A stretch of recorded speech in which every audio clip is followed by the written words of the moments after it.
All right, so picture this. You're in line for something amazing. Like it could be a concert or a job interview or one of those once-in-a-lifetime opportunities. Everyone there is just trying so hard to get to the front, to be that big success story. But what if we've been thinking about success the wrong way all along? What if the formula we've all been told is missing a few key pieces? That's a really interesting question, and it's one that Malcolm Gladwell tackles head-on in Outliers. He just tosses that whole pull yourself up by your bootstraps idea right out the window. Oh, wow.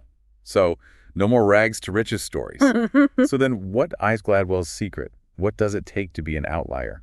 Well, he argues that it's not so much about some kind of natural genius. It's more about this cool mix of different things. He compares it to baking a cake. Yeah, talent's important. It's definitely an ingredient. But you also need the right environment, the right timing, the right oven temperature, maybe even a little bit of luck. So it's not just about how good you are. It's about all these outside things that come into play, too. I can see why this book is such a big deal. Exactly. It really makes you think beyond just the individual and consider all those things that shape success, things we often overlook.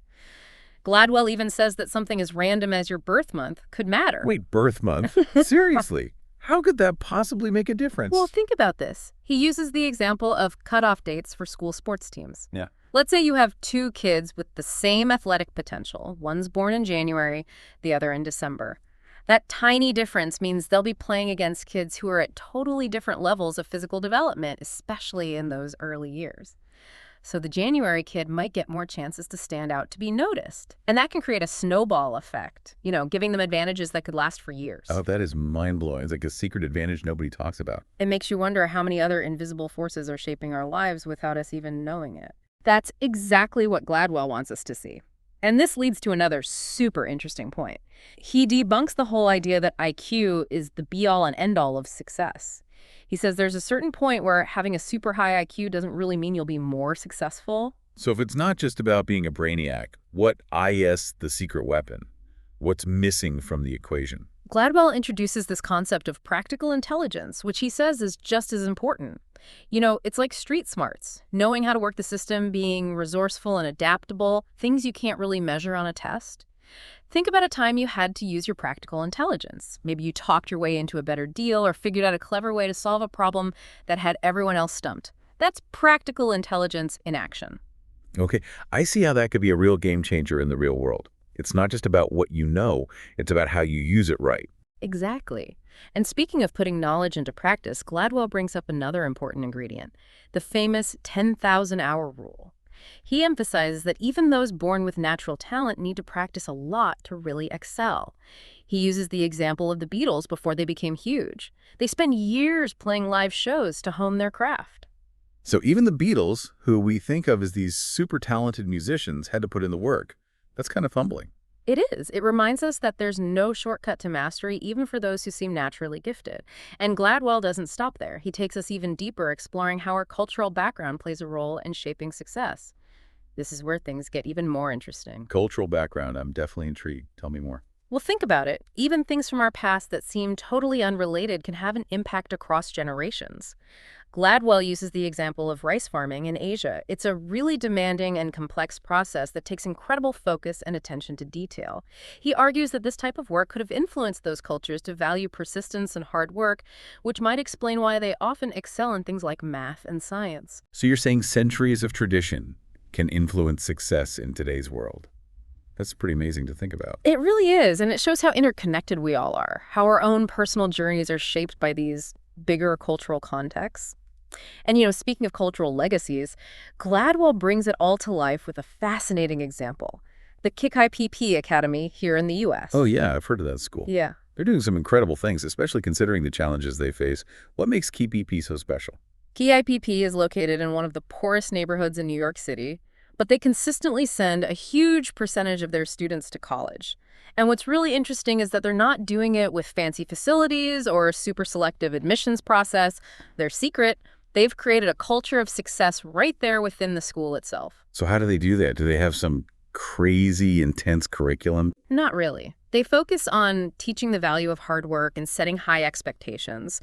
Think longer school days, mandatory homework clubs, and a huge emphasis on building character. It's like they're creating this little world of success, a supportive environment where these kids can really thrive. It's like they're proving Gladwell's point right, that success isn't just about individual grit. It's about having the right environment and opportunities.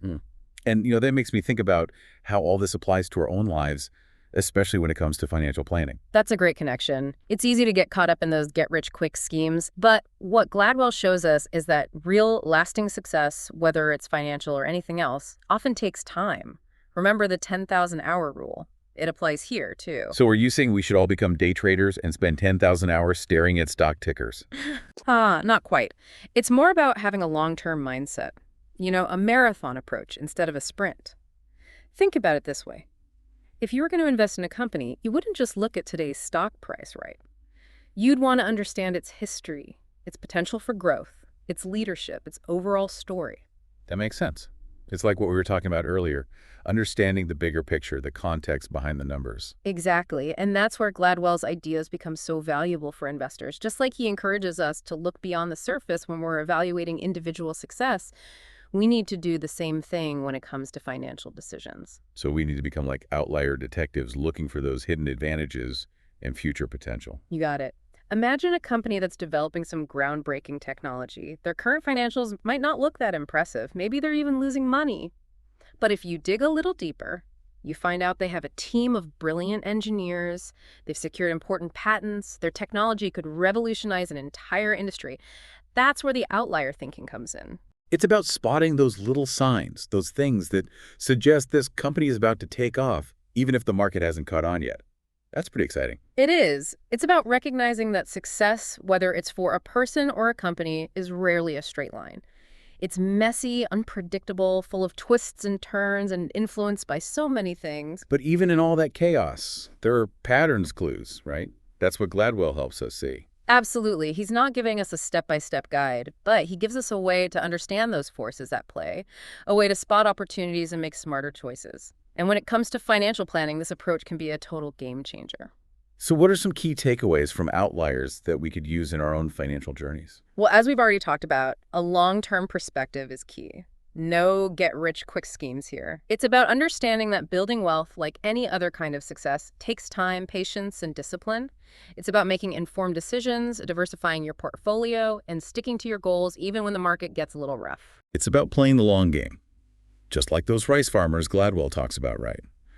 They tend their fields with patience and precision, knowing that a good harvest takes time and consistent effort. That's a great analogy. And speaking of learning from others, just like Gladwell emphasizes finding mentors in our personal and professional lives, he'd probably say the same thing applies to finances.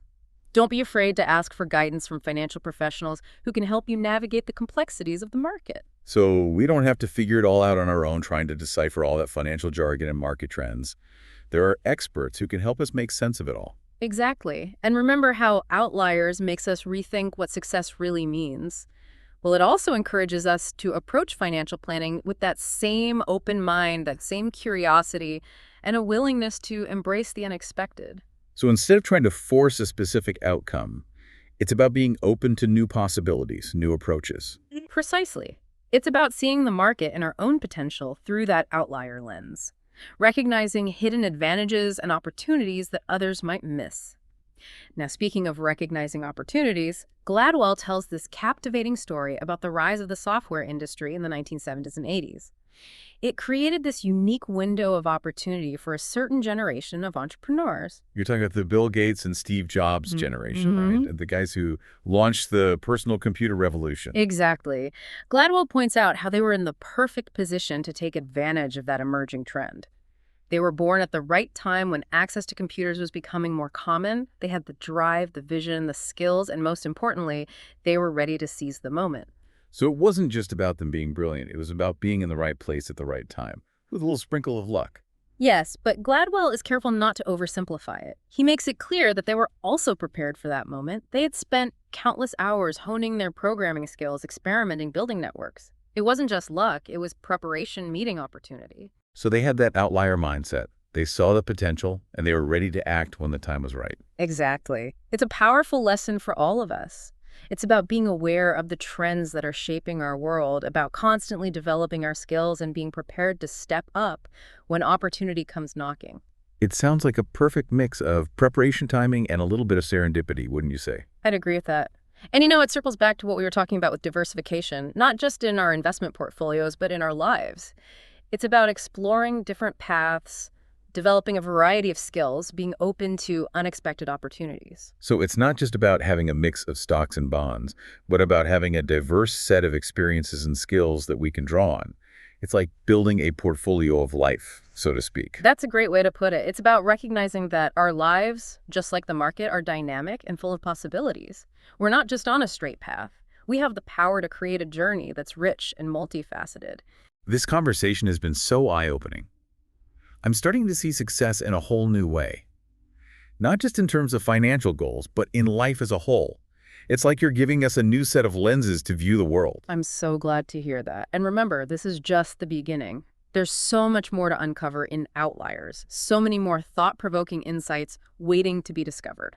I can't wait to dive back into the book and continue our exploration. Me too. It's a book that keeps on giving. It really does. And for our listeners out there, if you haven't already picked up a copy of Outliers, Yeah. we highly recommend it. It's one of those books that can truly change the way you see the world and your place in it. Absolutely. It's a must-read for anyone who wants to understand the real forces behind success and how to unlock their own potential. Well said.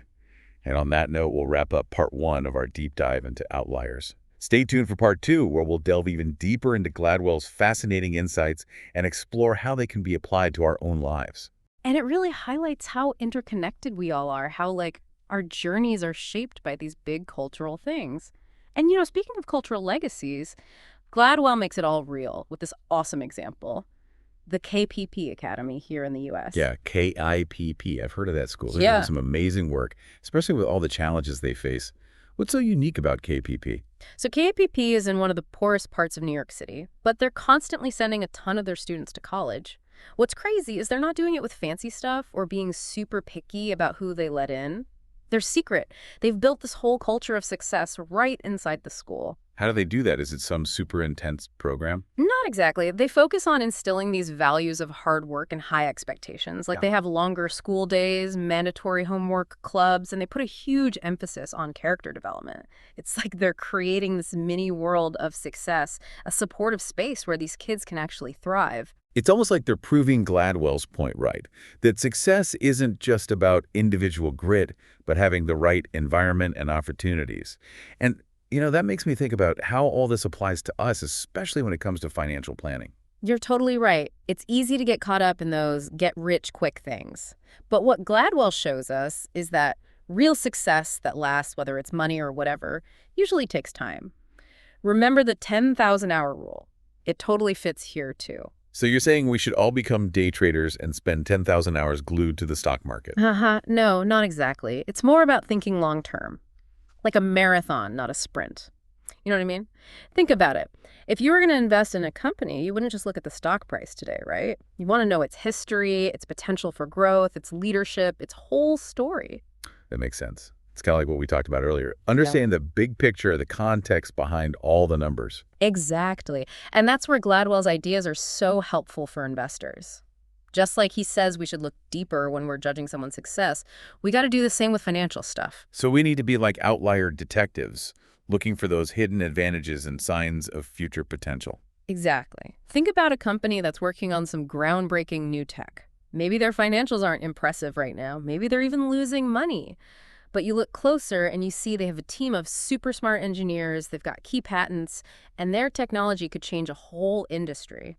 That's where thinking like an outlier comes in. So it's about seeing those subtle clues, the things that tell you this company is about to explode even if the market hasn't realized it yet. That's pretty exciting. It really is. It's about understanding that success, whether it's for a person or a company, rarely follows a straight path. It's messy, unpredictable, it zigs and zags, and it's affected by so many things. But even with all that chaos, there are patterns clues, right? Gladwell helps us see those. Absolutely. He doesn't give us some step-by-step formula, but he gives us a way to understand the forces at work, a way to spot opportunities and make better choices. And when it comes to planning our finances, this way of thinking can completely change the game. So what are some big takeaways from Outliers that we can use for our own financial journeys? Well, like we already talked about, thinking long-term is super important.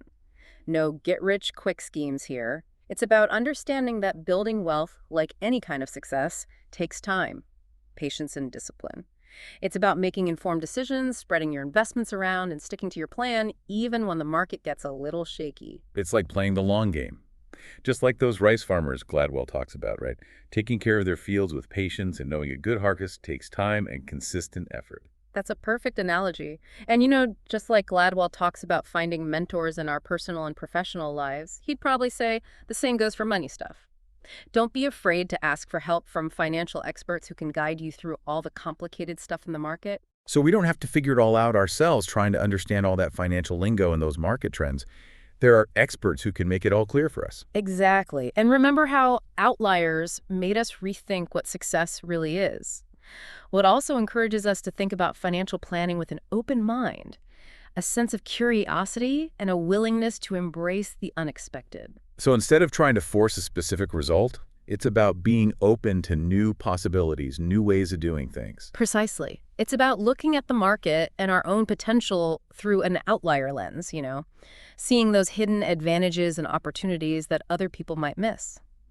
And speaking of opportunities, Gladwell tells this really interesting story about the rise of the software industry in the 70s and 80s. It created this unique chance for a certain generation of entrepreneurs. You're talking about Bill Gates and Steve Jobs, right? The guys who started the whole personal computer thing. You got it. Gladwell points out how they were in the perfect spot to ride that wave. They were born at the right time when computers were becoming more accessible. They had the drive, the vision, the skills, and most importantly, they were ready to jump on that opportunity. So it wasn't just that they were geniuses. It was being in the right place at the right time, maybe with a little luck thrown in. Yeah, but Gladwell doesn't oversimplify it. He emphasizes that they were ready for that moment, too. They'd spent hours and hours getting good at programming, experimenting, making connections. It wasn't just luck.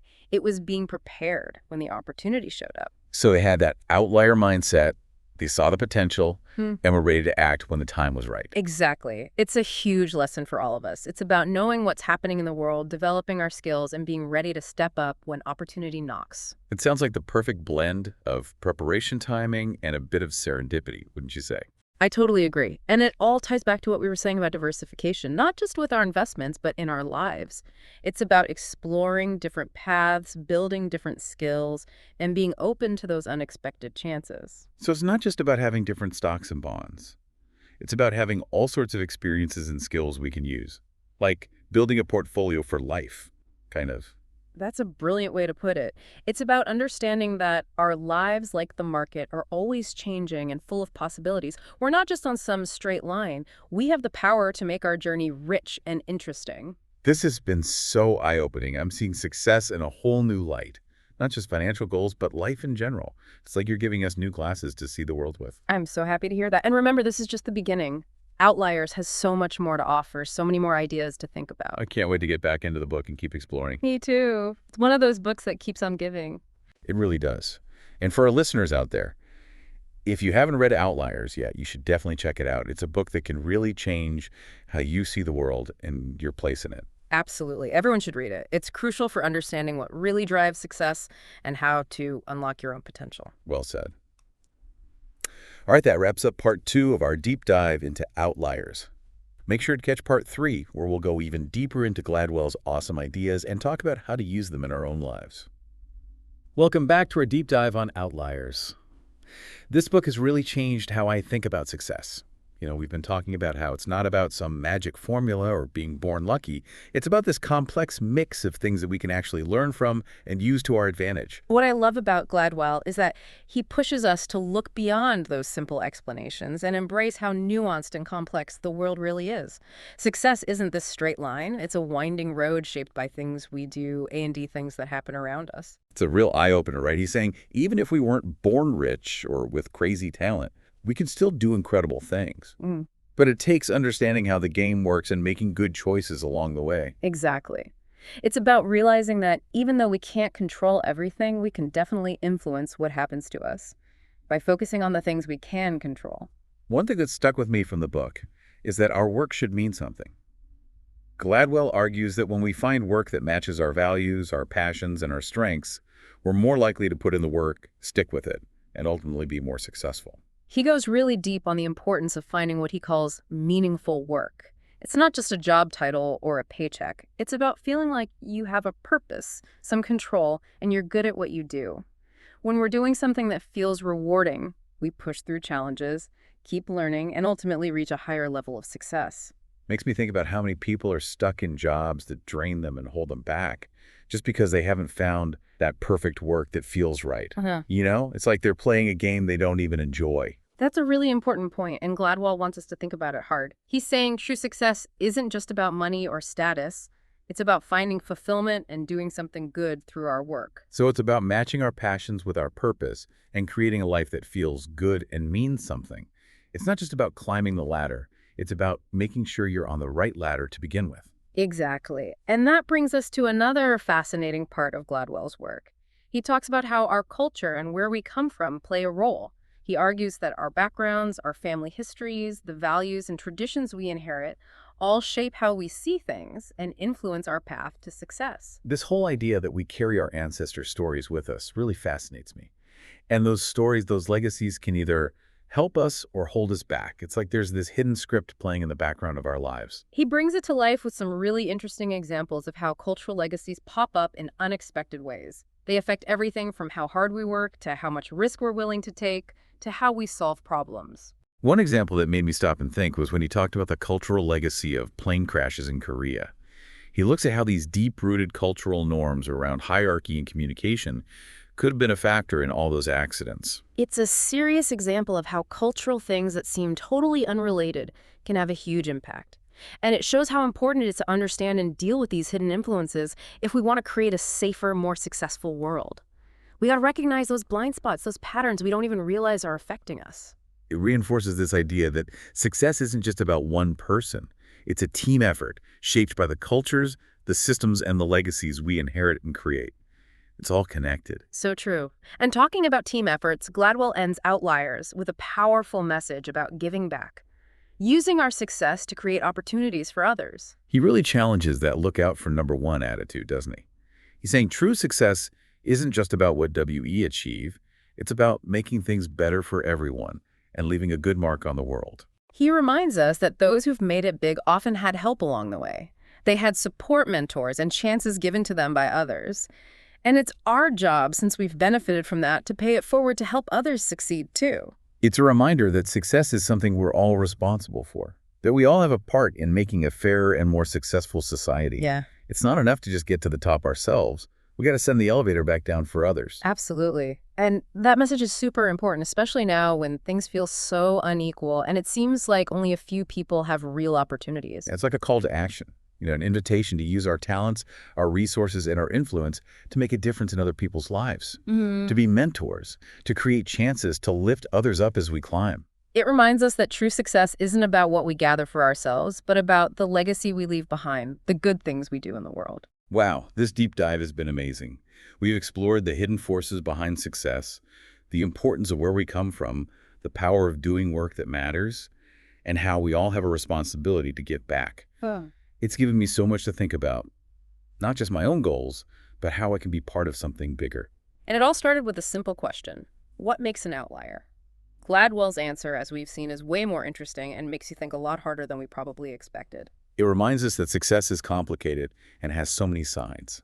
It's affected by things we can't always see coming or control. But even with all that complexity, there are things we can learn, insights to gain, and steps we can take to improve our chances of reaching our goals and living a good life.